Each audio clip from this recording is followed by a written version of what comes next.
नमस्ते दोस्तों, Chernobyl mini series के एपिसोड 2 की एक्सप्लेनेशन में आपका स्वागत है। अगर आपने इस सीरीज़ की पहली वीडियो नहीं देखी है तो हम आपको सजेस्ट करेंगे कि आप उसे देखकर इस वीडियो पे आएँ ताकि आप इस कहानी का शुरुआत से लुत्फ उठा सकें। वीडियो के लिंक आपको डिस्क्रिप्शन बॉक्स में मिल जाएंगे। शुरू करने से पहले इस चैनल को सब्सक्राइब करें और अगर आपको ये वीडियो अच्छी लगे तो इसे लाइक और शेयर ज़रूर करें। तो चलिए कहानी को आगे बढ़ाएं। चेरनोबिल के पहले एपिसोड में हमने शुरुआती आपदा और प्लांट के इंजीनियर्स और फायर फाइटर्स को इसका सामना करते हुए देखा। एपिसोड की शुरुआत हादसे के 7 घंटे बाद Belarusian institute of nuclear energy में, जो कि बेलारूस की कैपिटल मिन्स्क में है। यहाँ एक अलार्म के बाद 2 साइंटिस्ट्स डिमिट्री और उल्ना खोम्योक खिड़की पे लगी धूल की जांच करते हैं और ये अंदाज़ा लगाते हैं कि कहीं आसपास कुछ भयानक गड़बड़ी हुई है। हवा में इतना रेडिएशन होना आम बात नहीं है। वो आसपास के न्यूक्लियर प्लांट्स में कॉल करके खबर जानने की कोशिश करते हैं, पर चेरनोबिल से कोई फ़ोन नहीं उठाता। उल्ना खोम्योक हमारे बाकी किरदारों की तरह कोई असली व्यक्ति नहीं है, बल्कि हर वो साइंटिस्ट जो उस वक्त रशिया की नौकरशाही को तोड़कर सच का पता लगाना चाहते थे, उनको और उनकी स्ट्रगल को एक कैरेक्टर में रिप्रेजेंट किया गया है। प्रिपियत के हॉस्पिटल्स में हम केसेस की भरमार देखना शुरू करते हैं। डॉक्टर स्वेतलाना पेशेंट्स को रेडिएशन बर्न और उसके कंटैमिनेटेड कपड़ों पर गौर करती है और उन्हें अलग करने की सलाह देती है। चौंकाने वाली बात यह है कि वो खुद इन कपड़ों को संभालते हुए ग्लव्स या प्रोटेक्शन का इस्तेमाल नहीं करते। लेगोसॉफ कमेटी के अधिकारियों से मिलने के लिए आता है और इंतजार करते हुए हादसे की रिपोर्ट्स पढ़ता है। अंदर हम उस टाइम के यूएसएसआर के जनरल सेक्रेटरी मिखाइल गोर्बाचोव और बाकी लोगों को देखते हैं। वो अपनी सीट लेता है। वहाँ शर्बीना इस पूरी आपदा की गंभीरता को कम बताता है और कहता है कि रेडिएशन लीक एक छोटे एक्सरे के बराबर है। सारे संतुष्ट होकर जाने ही लगते हैं कि लेगोसॉफ खुद को रोक नहीं पाता और कहता है कि रिपोर्ट में कहा गया है कि वहाँ ग्रेफाइट के कण मिले हैं, जिसका मतलब है कि कोर फटा है और ये एक बहुत बड़ी आपदा है। वो साफ करता है कि डोसीमीटर सिर्फ 3.6 रोटिजन बता रहे हैं क्योंकि वो उसकी मैक्सिमम कैपेसिटी है। 3.6 रोटिजन भी करीब 400 एक्सरे के बराबर होंगे। वो उन्हें समझाने के लिए कहता है कि 1 ग्राम U-35 को आप करीब 30 से 40 लाख गोलियों के बराबर समझ सकते हो और ये गोलियां तुरंत भले ही ना मारे, पर इसका इफेक्ट घातक ही है। गोर्बाचोव लेगोसॉफ और शर्बीना को चेरनोबिल जाके वहाँ पे फैसिलिटी का ब्यौरा लेने को कहता है। वो दोनों उसी वक्त हेलीकॉप्टर से रवाना हो जाते हैं। हेलीकॉप्टर में शर्बीना लेगोसॉफ को उसे रिएक्टर की टेक्नोलॉजी समझाने को कहता है और ऐसा ना करने पे उसे हेलीकॉप्टर से बाहर गिराने की धमकी भी देता है। लेगोसॉफ उसे समझाता है कि किस तरह एक न्यूक्लियर प्लांट में स्टीम और टर्बाइन की मदद से बिजली बनती है। स्टीम बनाने के लिए वो 2 U-235 के एटम्स को भिड़ाते हैं और उससे निकलने वाली एनर्जी को पानी से मिलाते हैं। ग्रेफाइट का इस्तेमाल U-35 को घेरने के लिए किया जाता है ताकि एटम्स की स्पीड कम करी जा सके। हॉस्पिटल के बाहर बेकाबू भीड़ के बीच वैस्ली की पत्नी लुडमिला हॉस्पिटल में घुस जाती है। उसे पूछताछ में पता चलता है कि वैस्ली और बाकी फायर फाइटर्स को हेलीकॉप्टर से मॉस्को ले जाया जा रहा है। एक मेजर उससे अपना नाम लेके मॉस्को जाने की अनुमति दे देता है। लेगोसॉफ और शर्बीना को लेके हेलीकॉप्टर चेरनोबिल पहुंचता है और लेगोसॉफ खिड़की से शर्बीना को बताता है कि हवा से आयोनाइज हो रही रेडिएशन से पता चल रहा है कि कोर एक्सपोज हो चुका है। शर्बीना हेलीकॉप्टर के पायलट को सीधा एक्सप्लोजन के ऊपर लेके जाने को कहता है और उसे गोली मारने की धमकी भी देता है, पर लेगोसॉफ पायलट को कहता है कि अगर हम उसके ऊपर गए तो कल सवेरे तक हम गोली की भीख मांगेंगे। मिन्स्क में बेलारूसियन कम्युनिस्ट पार्टी के हेडक्वार्टर में उलाना डिप्यूटी सेक्रेटरी ग्रानिन से मिलने की कोशिश करती है, पर वो उसे कोई जानकारी नहीं देना चाहता। वो कहती है कि वो एक न्यूक्लियर फिजिसिस्ट है और ग्रानिन डिप्यूटी सेक्रेटरी बनने से पहले एक जूते की कंपनी में काम करता था। बाहर जाते जाते वो ग्रानिन के सेक्रेटरी को कुछ आयोडीन की गोलियां देती है और उसे इस शहर से दूर जाने को कहती है। हेलीकॉप्टर का पायलट उन्हें मिलिट्री बेस में उतारता है, जहां प्लांट के डायरेक्टर और चीफ इंजीनियर उन दोनों से मिलते हैं। वो लेगोसॉफ की कोर एक्सपोज होने की बातों को खतरनाक कह के उसे खारिज करने की कोशिश करते हैं और पूछते हैं कि भला कोर टूटा कैसे, जो कि संभव भी नहीं है। लेगोसॉफ के पास इस बात का कोई जवाब नहीं है। तभी शर्बीना पूछता है कि अगर कोर सही है तो ग्रेफाइट आसमान में क्यों है।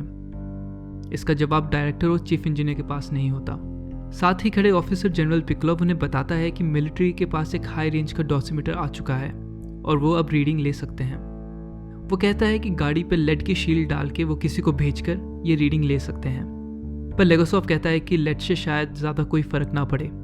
जनरल पिकलोव इस काम को अपने सर लेता है और प्लांट के अंदर जितना पास हो सके वहाँ से रीडिंग लेके आता है।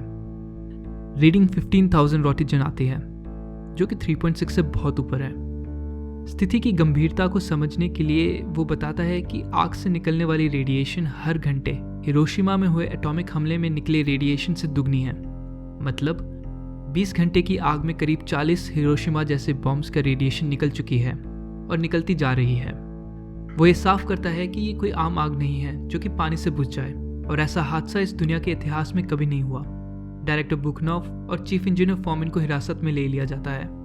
हादसे को मैनेज करने के लिए लेगसॉफ कहता है कि शुरुआती तौर से 5000 टन रेत और बोरिंग आग में डाली जाए और पर्याप्त शहर को खाली करवा लिया जाए, जो कि शर्बीना करने के खिलाफ है। शाम को होटल के बार में एक औरत उससे पूछती है कि क्या कोई चिंता करने की बात है, तो लेगसॉफ उसे झूठा दिलासा देते हुए कहता है नहीं।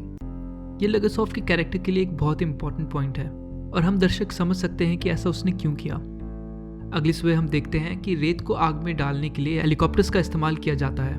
कोर के सीधा ऊपर ना जाने के ऑर्डर्स के बाद भी हम एक हेलीकॉप्टर को गलती से आग में जाते हुए देखते हैं और अगले ही पल उसे क्रैश होते हुए। इस बीच उल्ना अपने एक दोस्त मारिया को फोन करती है और कोड वर्ड्स में पता लगाती है कि वो आग में रेत और बैरन डाल रहे हैं। उल्ना ये सुनकर थोड़ा चिंता करती है। शर्बीना रेत डालने के काम पे हो रही प्रोग्रेस पे खुशी जताता है, पर लेगसॉफ कहता है कि रेडिएशन के एक्सपोजर की वजह से वो भी अब ज़्यादा से ज़्यादा 5 साल तक ही जी पाएंगे। हमें भी साफ हो जाता है कि गवर्नमेंट की चुप्पी काम नहीं कर रही। बाकी के देशों ने हवा में बड़े रेडिएशन को नाप लिया है और अमेरिका ने सैटेलाइट से आग की फोटोज भी ले ली हैं। हवा जर्मनी की तरफ धुएं को ले जा रही है, जहां अब लोग बच्चों को घर से बाहर खेलने के लिए नहीं भेज रहे। सारी दुनिया को पता चल चुका है। बाहर खेलते हुए बच्चों को देखकर शर्बीना शहर को खाली करवाने के लिए राजी हो जाता है। बसों की मदद से पर्याप्त शहर खाली करा दिया जाता है। उल्ना पर्याप्त की तरफ आती है और खुद को गिरफ्तार करवा के लेगसॉफ और शर्बीना से मिलती है और बताती है कि क्यों रेत और बोरॉन को डालना गलत है। वो लेगसॉफ को बताती है कि चेर्नोबिल के अंदर पानी है, जिसके बारे में अब तक लेगसॉफ को नहीं पता था। उसकी जानकारी के हिसाब से पानी वहां से निकल चुका था। वो सारे फिर मॉस्को में एक हाई लेवल मीटिंग के लिए मिलते हैं, जहां लेगसॉफ बाकियों को बताता है कि आग पे काबू पाने की कोशिश रंग ला रही है, पर पूरी तरह कंट्रोल करने में 2 हफ्ते लगेंगे। पर कुछ टाइम में रेत यूरेनियम की गर्मी से पिघल जाएगा और लावा बन जाएगा। हालांकि इसकी जानकारी उसे थी, पर वो समझ रहा था कि लावा की जमीन के अंदर जाने में समय लगेगा और तब तक वो अंडरग्राउंड कंक्रीट पैड्स मजबूत करके लावा को भूजल से मिलने और उसे कंटामिनेट करने से रोक देंगे। पर रिएक्टर के नीचे पानी के टैंक भरे होने का मतलब है कि गर्म लावा जब भी पानी में मिलेगा तो एक बड़े थर्मल धमाके का रूप लेगा, जो कि आसपास 30 किलोमीटर के एरिया को नष्ट कर सकता है। यह अगले 48 से 72 घंटों के बीच में हो सकता है। इस पानी को पंप किया जा सकता है, पर उसके लिए प्लांट को जानने वालों में से 3 लोगों को प्लांट के अंदर जाके स्लश गेट्स खोलने होंगे। क्योंकि पानी में भी अब तक रेडिएशन बढ़ चुकी होगी, तो ये एक सुसाइड मिशन होगा और वो 3 लोग हफ्ते में मर जाएंगे। वो गोर्बाचोव से इन तीनों को मारने के लिए परमिशन मांग रहे हैं, जो कि गोर्बाचोव उन्हें दे देता है। लेगसॉफ और शर्बीना प्लांट के इंजीनियर से बात करते हैं और वॉलंटियर करने को कहते हैं। जब एक एम्प्लॉय उससे पूछता है कि वो क्यों उनकी मदद करें, तो शर्बीना उन्हें बताता है कि लाखों लोगों की जिंदगी खतरे में है। 3 जाबाज इस चुनौती को स्वीकार करते हैं, एनेनेंको, वेस्पावलो और बेरेनॉफ। कम समय बर्बाद करते हुए उन्हें तैयार किया जाता है और प्लांट के अंदर भेजा जाता है। वो अंदर टॉर्च की मदद से धीरे धीरे आगे बढ़ते हैं। पानी के अंदर चलते हुए डॉसीमीटर की आवाज़ के बीच उनकी लाइट एक एक करके जवाब दे देती है। इस एपिसोड में हम एक गवर्नमेंट के पहले रिएक्शंस और बदलते हुए फैसले देखते हैं। यूएसएसआर शुरू में ये सब शांत रखना चाहता है, पर आपदा इतनी भयंकर है कि किसी के बोले बिना दूर देशों में बैठे साइंटिस्ट किसी खतरनाक घटना का अंदेशा हवा से ही लगा लेते हैं। हम देखते हैं कि लोग बढ़ चढ़ के आपदा को रोकने की कोशिश करते हैं। हालांकि उस टाइम रेडिएशन के इफेक्ट का ये स्वरूप किसी ने नहीं देखा था और ना ही किसी ने कभी सोचा होगा। लोगों को प्रोटेक्शन की भी इतनी चिंता नहीं थी।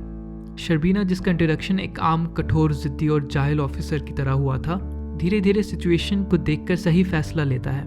लेगसॉफ, जो कि रेडिएशन से अपने होने वाले प्रभाव को सबसे अच्छी तरह जानता है, इस तबाही को रोकने के लिए खुद खतरे में जाता है। एक बात बार बार उठती है कि आखिर आरबीएम के रिएक्टर्स, जो कि कभी फट नहीं सकते, वो फटा कैसे? ये एक मिस्ट्री है जिसका पता हम शायद जल्द लगाएंगे। अगर आपको ये वीडियो अच्छी लगी हो तो इसे लाइक करें, इसे शेयर करें और इस चैनल को सब्सक्राइब करें और बेल का आइकन ज़रूर दबाएं। हम आपसे अगली वीडियो में मिलते हैं और तब तक के लिए हॉलीवुड हिंदी की तरफ से अलविदा।